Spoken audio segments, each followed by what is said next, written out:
મિત્રો ભાઈબંધ કોને કહેવાય, ભાઈબંધીનો સંબંધ કેવો હોય અને ભાઈબંધની વ્યાખ્યા શું છે? આજકાલ ઘણા બધા લોકો ભાઈબંધીમાં નાની મોટી વાતોમાં ભાઈબંધીમાં તિરાડ પડે છે, ત્યારે ખાસ કરીને ભાઈબંધની વેલિડિટી, એના સંબંધની વેલિડિટી બહુ લાંબી હોય છે ને એનું લખેલ એક ભાઈબંધી માટે એક નાનકડો મારો ભાવ વિશાલભાઈ ગઢવીને કંઠે સાંભળીએ કે આ બધા મિત્રો માટે. મિત્ર કોને કહેવાય?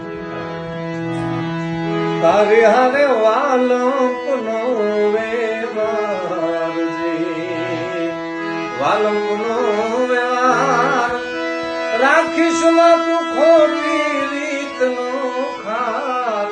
તારી હારે વાલંપનો વ્યવહાર, તારી હારે વાલંપનો વ્યવહાર જી. ભાગ્ય મળે છે ભાઈબંધી, તું છો શ્યામનો શણગાર.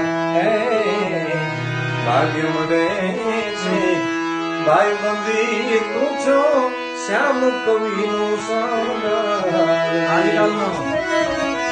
આજકાલનો નાતો નથી, આજકાલનો નાતો નથી આપણો પૂર્વ જન્મનો પ્યાર. હારે હારે વાલો